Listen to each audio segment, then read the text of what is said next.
Hello friends, welcome to Mugila's kitchen. இன்றைக்கி நம்ம ரொம்பவே சூப்பரான நல்ல இனிப்பான பருப்பு போலி எப்படி செய்கிறதுன்னு தான் பார்க்க போகிறோம். வாங்க எப்படி செய்கிறதுன்னு பார்க்கலாம். இந்த பருப்பு போலி செய்கிறதுக்கு 1 கப் அளவுக்கு மைதா மாவு எடுத்திருக்கேன்.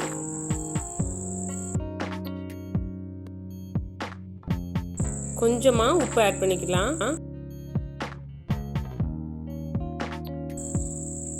ஒரு 2 ஸ்பூன் அளவுக்கு ஆயில் ஆட் பண்ணியிருக்கேன்.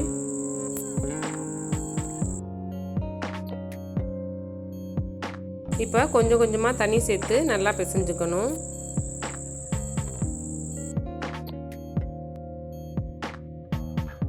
இந்த பருப்பு போலி ரொம்பவும் டேஸ்டியாக இருக்கும். நம்ம இதில் பருப்பு தான் அதிகமாக சேர்க்குறோம், அதனால குழந்தைங்களுக்கு நல்லா ப்ரோட்டீன் சத்தாகவும் இருக்கும்.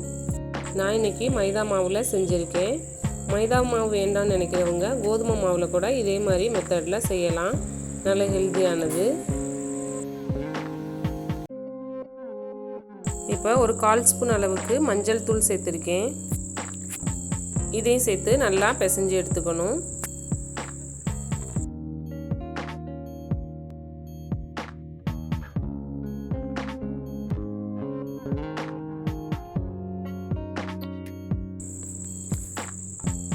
இப்போ மாவு நல்லா பிசைஞ்சாச்சு. பாருங்கள் எவ்வளோ சாஃப்டாக, இந்த மாதிரி சட்டியில் ஒட்டவே கூடாது, கையிலையும் ஒட்டலை. பாருங்கள், இப்போ மாவு பிசைஞ்சாச்சு. இதில் நம்ம ஒரு 3 ஸ்பூன் அளவுக்கு ஆயில் ஆட் பண்ணி வச்சிடணும். எண்ணெயிலே மாவு நல்லா ஊறணும். இந்த மாவை 2 மணி நேரம் நம்ம அப்படியே ஊற விட்டுடலாம். எந்த அளவுக்கு மாவு நல்லா எண்ணெயில் ஊறுதோ அந்த அளவுக்கு நல்லா சாஃப்டாக வரும். இப்போ உள்ளே வைக்கிற பூரணம் செய்கிறதுக்கு 1 கப் அளவுக்கு கடலைப்பருப்பு நல்லா ஊற வச்சு எடுத்திருக்கேன். இதில் பருப்பு மூழ்கிற அளவுக்கு தண்ணி சேர்க்கணும்.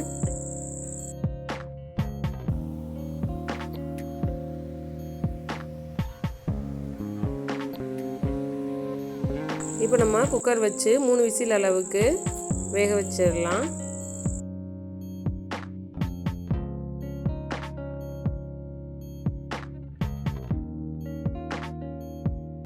நம்ம ஏற்கனவே பருப்பு நல்லா ஊற வச்சனால இப்போ நல்லா வெந்து வந்திருக்கு. பாருங்கள்,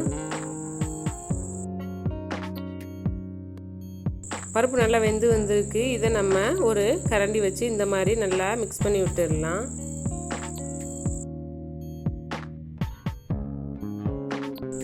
பருப்பு தெரியக்கூடாது, அதனால நம்ம கரண்டி வச்சு நல்லா மேஷ் பண்ணி விட்டுடணும். இந்த வேக வச்சு எடுத்த பருப்பு கூட 1 கப் அளவுக்கு வெல்லம் எடுத்திருக்கேன். அதை நம்ம இதில் சேர்த்துடலாம். வெல்லம் நல்லா சுத்தமாக இருந்தால் அப்படியே சேர்த்துக்கலாம், இல்லைன்னா பாகு காய்ச்சி வடிகட்டி எடுத்துக்கணும்.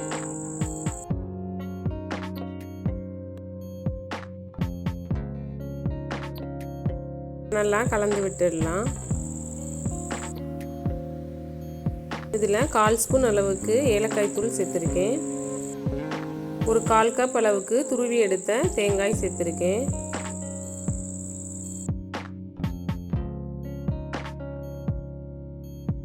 ஒரு ஸ்பூன் அளவுக்கு நெய் ஆட் பண்ணியிருக்கேன்.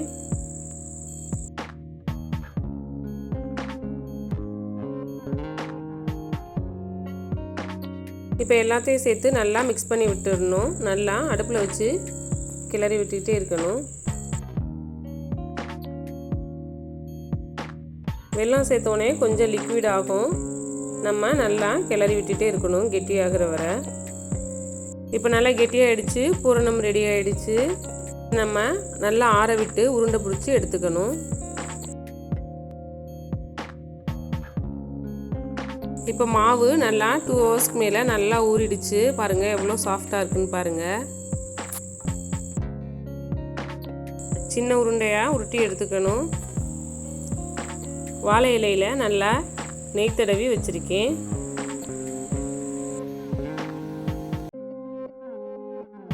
அதில் நம்ம எடுத்த மாவை இந்த மாதிரி வச்சு தட்டி விட்டுடணும். ஃபஸ்ட்டு ஒரு சின்ன ரவுண்டாக இந்த மாதிரி தட்டிக்கலாம். இப்போ நம்ம ஏற்கனவே உருண்டை பிடிச்சி வச்சுருக்க பூரணத்தை உள்ளே சேர்த்துடலாம். சேர்த்துட்டு இந்த மாதிரி நல்லா ஹோல்ட் பண்ணி விட்டுறணும்.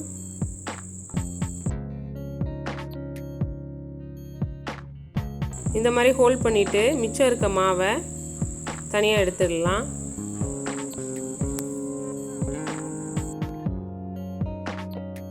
இப்போ பூரணம் சேர்த்த இந்த உருண்டையை நல்லா எண்ணெயை கையில் தொட்டு இந்த மாதிரி தட்டி விட்டுட்டே இருக்கணும். நம்ம ஆயில் நல்லா தொட்டு தொட்டு இந்த மாதிரி யூஸ் பண்ணுறதுனால நம்ம கையிலையும் ஒட்டாது, நல்லா ரவுண்ட் ஷேப்பில் வரும்.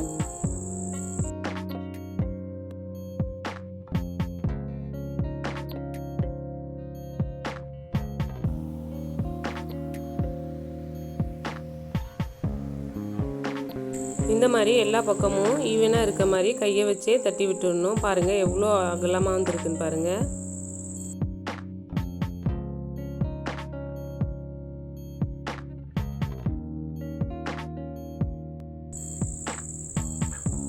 இந்த மாதிரி நல்லா ரவுண்ட் ஷேப்பில் தட்டி விட்டாச்சு. பாருங்கள் எப்படி சூப்பராக தட்டியாச்சுன்னு பாருங்கள். லைட்டாக பருப்பு கூட வெளியில் தெரியுது. இப்போ ஸ்டவ் ஆன் பண்ணிக்கலாம். தோசைக்கல்லில் கொஞ்சமாக ஆயில் ஆட் பண்ணியிருக்கேன்.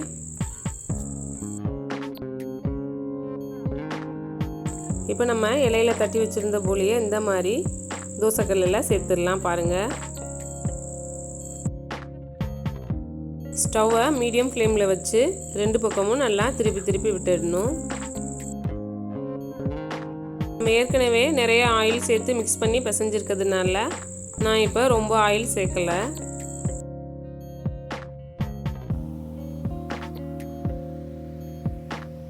இப்போ 2 பக்கமும் நல்லா மீடியம் ஃப்ளேமில் வச்சு திருப்பி திருப்பி விட்டுடலாம்.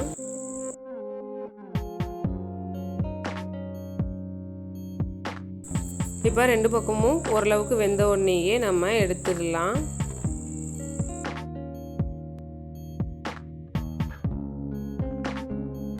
ரெண்டு பக்கமும் கொஞ்சம் சிவந்த மாதிரி வரும், அப்போவே நம்ம எடுத்துடலாம். அவ்வளோதான் ஃப்ரெண்ட்ஸ், நம்மளுடைய ஈஸியான எம்மியான பருப்பு போலி ரெடி ஆகிடுச்சு. பாருங்கள், இப்போ கொஞ்சம் ஓப்பன் பண்ணி காட்டுறேன். எவ்வளோ சாஃப்டாக வந்திருக்குன்னு பாருங்கள். ரொம்பவே சூப்பராக வந்திருக்கு.